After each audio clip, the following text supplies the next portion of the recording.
नमस्कार, आदाब। मैं रिदा खानम, आप देख रहे हैं सियासत टीवी पर हिंदी समाचार। एक नजर डालते हैं आज की हेडलाइंस पर। अपने जन्मदिन पर पाक को पीएम मोदी का खास मैसेज, कहा किसी भी परमाणु धमकी से नहीं डरता भारत। भाजपा असम ने मुसलमानों से जुड़ा वीडियो शेयर किया, भड़के ओवैसी, कहा इनकी सोच ही ऐसी। अखिलेश यादव का बड़ा आरोप, कहा वोटिंग वाले दिन फर्जी आधार कार्ड बनाती है भाजपा। बिहार अधिकार यात्रा में तेजस्वी यादव का सरकार पर हमला, कहा भ्रष्टाचार का ठीकरा चूहों पर फोड़ा जाता है। पीएम मोदी की मां पर बने आई वीडियो को कांग्रेस ने किया था शेयर, अब पटना हाई कोर्ट ने दिया हटाने का आदेश। पटना में पोस्टर वार, मां दुर्गा के शेर के रूप में दिखे पीएम नरेंद्र मोदी, विपक्षी नेता बने महिषासुर। कनाडा में खालिस्तानी का उपद्रव, भारत के वाणिज्य दूतावास पर कब्जे की दी धमकी। अब समाचार विस्तार से। प्रधानमंत्री नरेंद्र मोदी ने आज मध्य प्रदेश के धार में कहा कि पाकिस्तान से आए आतंकियों ने हमारी बहनों बेटियों का सिंदूर उजाड़ा था। हमने ऑपरेशन सिंदूर करके आतंकी ठिकानों को उजाड़ दिया। पीएम मोदी अपने जन्मदिन के मौके पर मध्य प्रदेश में है। उन्होंने देश को संबोधित करते हुए कहा कि महाराजा भोज के शौर्य का हमें राष्ट्र गौरव की रक्षा के लिए डटे रहने की सीख देता है। आज देश मां भारती की सुरक्षा को सर्वोच्च प्राथमिकता देता है। पाकिस्तान से आए आतंकियों ने हमारी बहनों बेटियों का सिंदूर उजाड़ा था। हमने ऑपरेशन सिंदूर करके आतंकी ठिकानों को उजाड़ दिया है।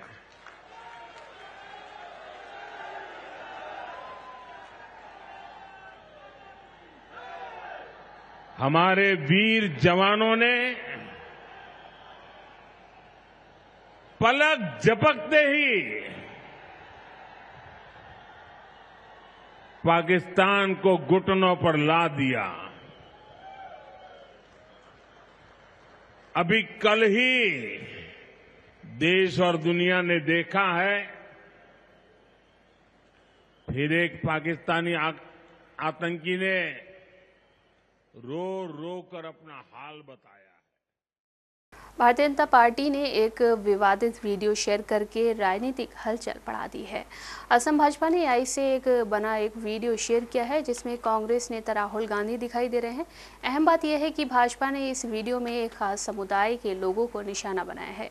भाजपा के इस वीडियो को लेकर असदुद्दीन ओवैसी खफा हो गए। उन्होंने सोशल मीडिया एक्स के जरिए गुस्सा जाहिर किया है। ओवैसी ने असम भाजपा के वीडियो पर कड़ी प्रतिक्रिया दी है। उन्होंने एक्स पोस्ट के जरिए कहा कि भाजपा असम ने एक घृणित यह वीडियो पोस्ट किया है, जिसमें दिखाया गया है कि अगर भाजपा न होती तो असम में मुस्लिम बहुलता होती। वे सिर्फ वोट लेने के लिए डर फैला रहे और ये हिंदुत्व विचारधारा का असली रूप है। उनके लिए भारत में मुस्लिमों का होना ही समस्या है। उनका सपना मुस्लिम मुक्त भारत है। उनके पास इनके अलावा भारत के लिए कोई और दृष्टिकोण नहीं है। दरअसल असम भाजपा ने आई से बना वीडियो एक्स पर पोस्ट किया है। उसने इसके कैप्शन में लिखा है कि यह सपना पूरा नहीं होने देंगे। इस एआई वीडियो में गुवाहाटी समेत असम की कई जगहों को दिखाया गया, जिसमें सिर्फ एक विशेष समुदाय है। भाजपा ने वीडियो के जरिए कहा है कि अपना वोट सोच समझ कर दें। इसी को लेकर ओवैसी खफा हो गए हैं।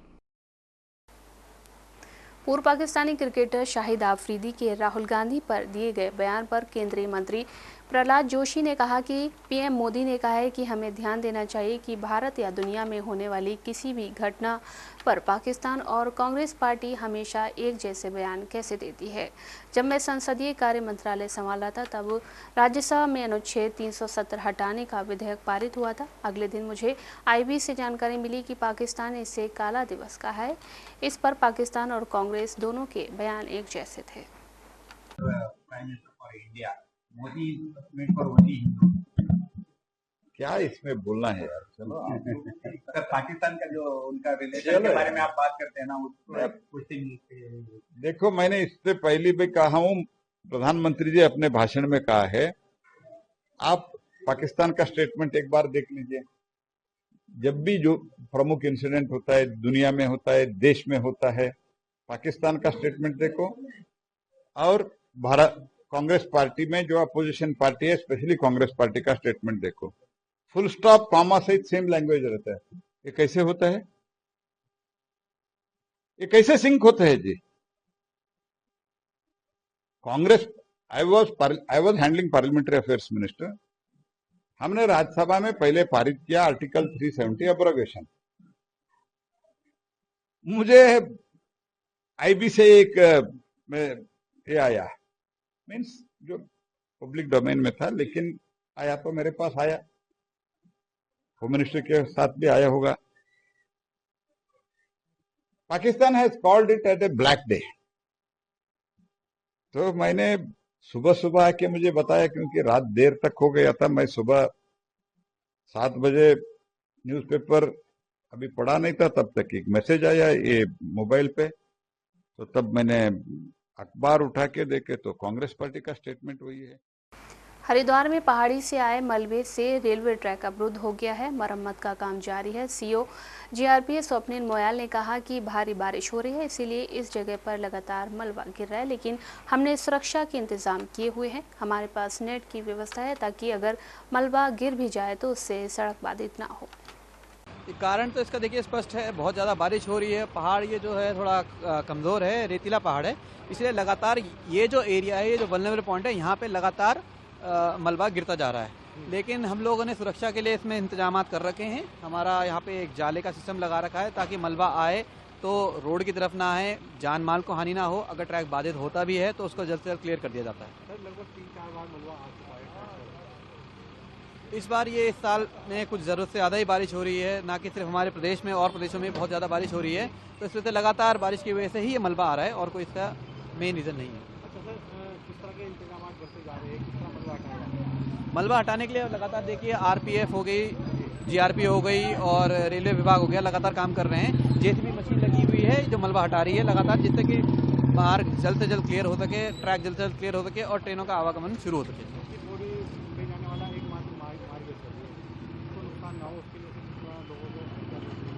उसके लिए ही ये जो आप देख सकते हैं यहाँ पे जो जाला और ये जो पूरा ये सिस्टम लगाया गया है वो इसी वजह से लगाया गया, ताकि अगर किसी वजह से मलबा गिरता है तो किसी भी हाल में रोड या मार्ग बाधित ना हो। जैसे इस बार भी अगर रोड, जैसे इस बार दूसरी या तीसरी बार ये मलबा आया है, लेकिन देखिए तीनों बार में ही रोड बाधित नहीं हुई है। ट्रैक अगर बाधित हुआ है तो ट्रैक को जल्द से जल्द क्लियर कर दिया गया है और रोड बिल्कुल भी बाधित नहीं हुई। हरियाणा में बाढ़ की स्थिति पर आपके राष्ट्रीय मीडिया प्रभारी अनुराग ढांडा ने कहा कि हमारी मांग है कि किसानों को दिया जा रहा मुआवजा पर्याप्त नहीं है और इसे बढ़ाया जाना चाहिए। उस पोर्टल पर बड़े पैमाने पर धोखाधड़ी चल रही है, किसानों को उनका मुआवजा नहीं मिल पा रहा है, वे किसानों से संवाद करके ज़मीन पर नहीं जाते हैं। अगर पंजाब सरकार 20,000 रुपये प्रति एकड़ मुआवजा दे सकती है तो हरियाणा सरकार क्यों नहीं दे सकती? देखिए, हरियाणा में भी काफ़ी इलाका है जिसमें बाढ़ आई, जिसमें पानी आया और करीब करीब जो किसानों ने पोर्टल पे जो डाटा भरा है उसमें मुझे पता चला है कि 20 लाख एकड़ से ज़्यादा ज़मीन ये बताया जा रहा है कि वहाँ पे फसल खराब हुई है। हरियाणा सरकार से हरियाणा के लोग भी, हरियाणा के किसान भी और हम आम आदमी पार्टी भी, हम ये मांग कर रहे हैं कि जो किसानों को कॉम्पनसेशन दिया जा रहा है वो काफ़ी नहीं है। हरियाणा में अभी 15,000 रुपये प्रति एकड़ का एक लेवल सेट किया गया, उस हिसाब से मुआवजा दिया जाता है। पंजाब ने इस बार अपने किसानों को 20,000 रुपये प्रति एकड़ का मुआवजा देने का फैसला किया है, जो देश में सबसे ज़्यादा है।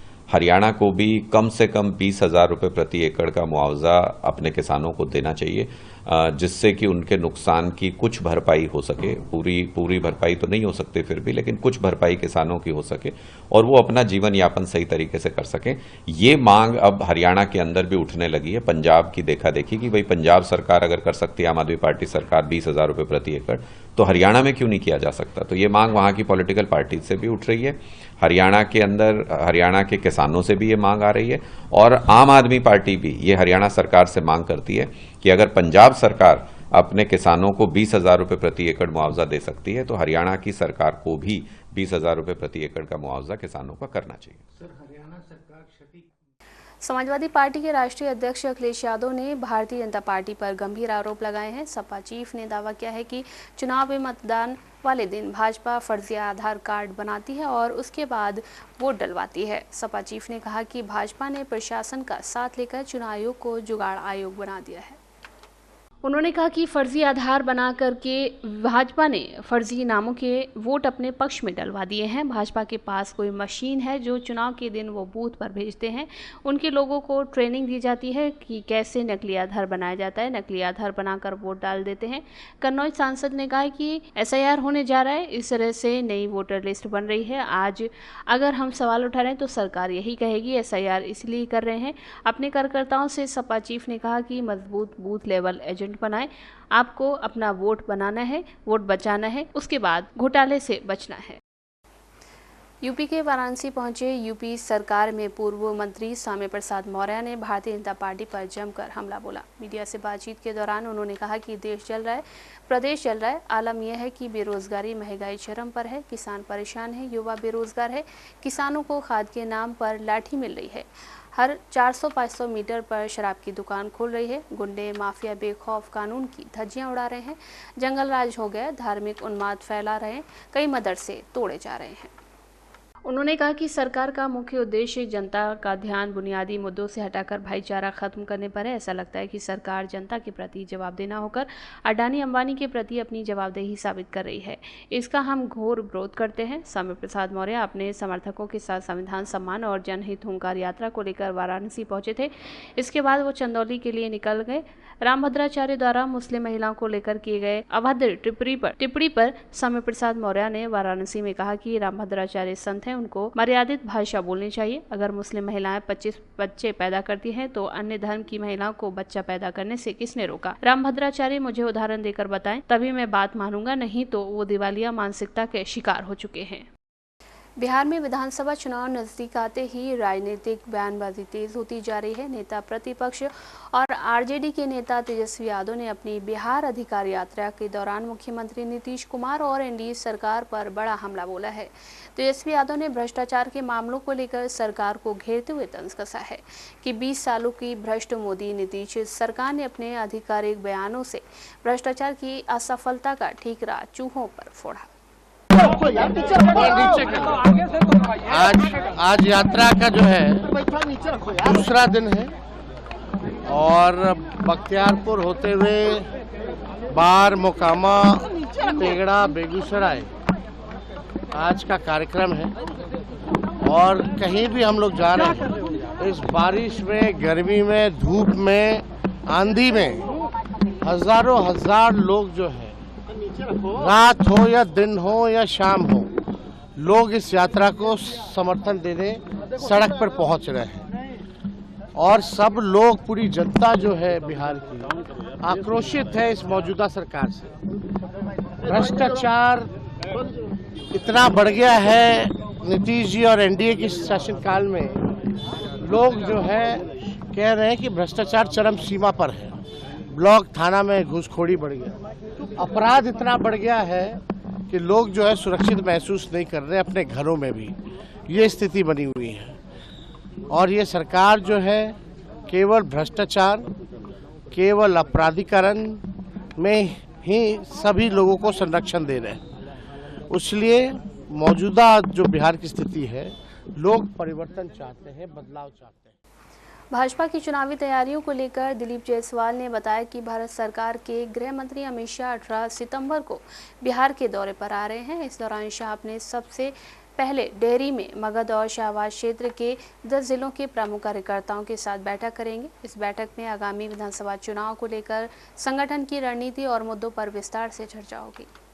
रात्रि में भारत सरकार के माननीय गृह मंत्री श्री अमित शाह जी का आगमन हो रहा है और 18 तारीख को पूरे बिहार के अंदर 2 जगह उनका कार्यक्रम है। एक मगध शाहबाद क्षेत्र के 10 जिला के प्रमुख कार्यकर्ता के साथ डेहरी ऑन सोन में बैठक है और उसके बाद वहां से वो बेगूसराय जाएंगे, जहां पर पटना और मुंगेर प्रमंडल के मुंगेर, लखीसराय, जमुई, शेखपुरा, खगड़िया, बेगूसराय, बाढ़ और पटना, इसके सरीखे के जो हमारे महत्वपूर्ण कार्यकर्ता हैं उनके साथ बेगूसराय में बैठक है। यानी परसों 2 बैठक माननीय गृह मंत्री जी का प्रमुख कार्यकर्ताओं के साथ होगा। कुल 20 जिला के कार्यकर्ता दोनों जगह मिलाकर रहेंगे और संगठन और आगामी विधानसभा चुनाव पर विशेष चर्चा होगी पदाधिकारियों के साथ और आगे का रणनीति तय किया जाएगा।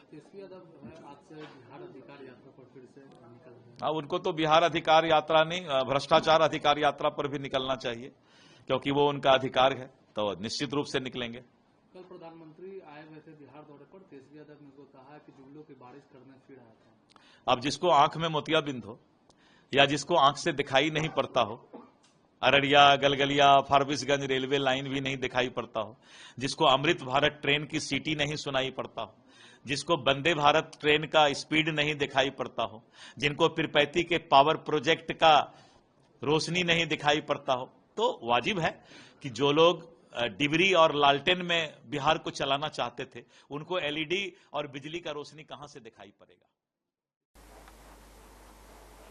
प्रधानमंत्री नरेंद्र मोदी और उनकी मां को लेकर बनाए गए एआई वीडियो को लेकर पटना हाईकोर्ट की ओर से सख्त आदेश जारी हुआ है।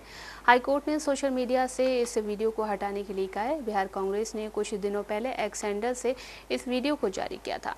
जारी आदेश के बाद एक्स से वीडियो को हटा लिया गया है। माननीय उच्च न्यायालय पटना द्वारा आदरणीय प्रधानमंत्री जी की दिवंगत मां का आर्टिफिशियल वीडियो बना करके जो मां जैसे एक महत्वपूर्ण जो हमारा पारिवारिक संस्कार है उस पर जिस ढंग से हमले किए गए थे वह बिल्कुल आपत्तिजनक था, सामाजिक रूप से, नैतिक रूप से अन्यायपूर्ण था। आज माननीय उच्च न्यायालय पटना ने इसको गलत माना, सोशल मीडिया से हटाने का निर्देश दिया। वैसे लोगों के लिए आईना है जो यह कहते हैं कि संविधान संकट में है। संविधान है तो न्यायपालिका है, और न्यायपालिका है तो किसी के मां और पिता पर इस ढंग की आपत्तिजनक टिप्पणी करना कानूनन अपराध है। कांग्रेस को राजनीतिक रूप से दुर्दशा जो हो रही है, ऐसे ही राजनीतिक ईर्ष्या के कारण हो रही है। बिहार में विधानसभा चुनाव से पहले एनडीए में सीटों को लेकर रार है। लोक जनशक्ति पार्टी रामविलास के नेता चिराग पासवान ने एक इंटरव्यू में कहा है कि जैसे सब्जी में नमक होता है वैसे भी मैं हूं। उन्होंने यहां तक कह दिया कि मेरी पार्टी का हर सीट पर 20 से 25,000 वोटों का प्रभाव है। चिराग पासवान के इस बयान में बड़ा मैसेज छिपा हुआ है। चिराग अपने इस बयान से एनडीए और सूबे की सत्ता में अपनी अहमियत बता रहे हैं। रिपोर्ट्स के मुताबिक चिराग 40 सीटों पर चुनाव लड़ना चाहते थे, लेकिन भाजपा 25 सीट से ज़्यादा देने पर राजी नहीं है। केंद्रीय मंत्री चिराग पासवान खुद को नमक बताकर संदेश दे रहे हैं कि जैसे किसी भी सब्जी के लिए नमक ज़रूरी होता है, वैसे भी हम भी ज़रूरी है। नमक अगर कम या ज़्यादा हुआ तो सब्जी खराब। वैसे ही सीटों को लेकर अगर उनकी नहीं मानी गई तो एनडीए के लिए संकट। 2020 के विधानसभा चुनाव में चिराग अकेले चुनाव लड़े थे। उन्होंने 135 सीटों पर अपने उम्मीदवार उतारे थे और सिर्फ एक पर जीत मिली थी। लेकिन 2024 के लोकसभा चुनाव में चिराग की किस्मत बदली। उनकी पार्टी 5 सीटों पर लड़ी और सभी पर जीत मिली। इस प्रदर्शन ने चिराग का हौसला बढ़ाया। एलजेपी के वोट प्रतिशत में भी 1% का उछाल आया। चिराग ने कहा कि हमें सम्मानजनक सीटें चाहिए, मेरे दिमाग में नंबर है और हमें अच्छी सीटें चाहिए। हालांकि उन्होंने ये ज़रूर बताया कि एलजेपी औपचारिक रूप से बिहार में सत्तारूढ़ गठबंधन का सदस्य नहीं है। उन्होंने कहा कि मैं बिहार में एनडीए सरकार का हिस्सा नहीं हूँ, मैं बस सरकार का समर्थन कर रहा हूँ। प्रधानमंत्री नरेंद्र मोदी के जन्मदिन पर पूरे देश में तरह तरह के कार्यक्रम और आयोजन देखने को मिल रहे हैं। इसी कड़ी में पटना में भाजपा कार्यकर्ताओं ने एक बेहद खास पोस्टर लगाया है, जिसमें लोगों का ध्यान आकर्षित हो रहा है। इस पोस्टर को लेकर राजनीतिक हलकों में चर्चा तेज हो रही है। इस पोस्टर में प्रधानमंत्री मोदी की मां हीराबेन को मां दुर्गा के रूप में दर्शाया गया है, जबकि प्रधानमंत्री नरेंद्र मोदी को शेर के रूप में दिखाया गया है। मीडिया रिपोर्ट्स के मुताबिक इस पोस्टर में कांग्रेस सांसद राहुल गांधी को महिषासुर के रूप में दिखाया गया है। इसके साथ ही विपक्षी नेताओं जैसे स्टालिन, हेमंत सोरेन, तेजस्वी यादव, अखिलेश यादव और रेवंत रेड्डी को महिषासुर के अंक के रूप में चित्रित किया गया है। ये प्रतीकात्मक संदेश विपक्षी दलों को निशाना बनाने की कोशिश के रूप में देखा जा रहा है। भाजपा कार्यकर्ताओं का मानना है कि जिस तरह मां दुर्गा ने महिषासुर का वध कर अन्याय और अत्याचार से मुक्ति दिलाई थी, उसी तरह प्रधानमंत्री नरेंद्र मोदी भ्रष्टाचार और विपक्ष की नाकारा नकारात्मक राजनीति से देश को मुक्त कर रहे हैं। खास बात यह है कि पोस्टर ऐसे समय में सामने आया जब नवरात्र और दशहरा जैसे पर्व नजदीक हैं। इस प्रतीकात्मक पोस्टर के जरिए भाजपा महिलाओं और युवाओं तक एक खास संदेश पहुंचाने की कोशिश कर रही है। राजनीतिक जानकारों का कहना है कि इस पोस्टर के चुनावी रणनीति का हिस्सा हो सकते हैं। मोदी के जन्मदिन को भव्य रूप में देने के साथ साथ विपक्ष को कमजोर और नकारात्मक ताकत के रूप में दिखाने का ये तरीका आने वाले चुनाव की तैयारी का संकेत भी है। कनाडा में खालिस्तान समर्थकों का एक बार फिर से उपद्रव बढ़ सकता है। सिख फॉर जस्टिस संगठन भारत के खिलाफ साजिश की फिराक में है। खबर है कि एसएफजे ने वैंकूवर में भारत के वाणिज्य दूतावास पर कब्जे की धमकी दे दी है। उसने भारतीयों को उस क्षेत्र में जाने से मना भी किया है। हालांकि अभी तक इस मसले को लेकर कनाडा या भारत सरकार की तरफ से किसी भी तरह का बयान सामने नहीं आया है। दरअसल भारत और कनाडा के बीच हाल ही में राजनयिक संबंध फिर से शुरू हुए हैं। खालिस्तानी संगठन इसको लेकर खुश नहीं है। एक मीडिया रिपोर्ट्स के मुताबिक उन्होंने वैंकूवर में भारतीय वाणिज्य दूतावास को घेरने की धमकी दी है। इस अलगाववादी संगठन ने कहा है कि वो 18 सितंबर को दूतावास पर कब्जा करेगा। एसएफजे ने भारत और कनाडा के लोगों को दूतावास के परिसर से दूर रहने की चेतावनी दी है। एसएफजे ने एक पोस्टर भी जारी किया है जिसमें कनाडा में नए भारतीय उच्चायुक्त दिनेश पटनायक की तस्वीर लगी हुई है। उनके चेहरे पर गन टारगेट का निशाना दिखाया गया है। खालिस्तानी संगठन एसएफजे ने एक प्रोपेगेंडा लेटर भी लिखा है। 2 साल पहले 18 सितंबर 2023 को प्रधानमंत्री जस्टिन ट्रूडो ने संसद को बताया कि हरदीप सिंह निज्जर की हत्या में भारतीय एजेंट्स की भूमिका शामिल थी, जिसकी जांच चल रही है। उसको डर है कि भारतीय वाणिज्य दूतावास खालिस्तान जनमत संग्रह के प्रचारकों के खिलाफ जासूसी नेटवर्क चला रहा है। इसकी वजह से उनका काम प्रभावित हो सकता है।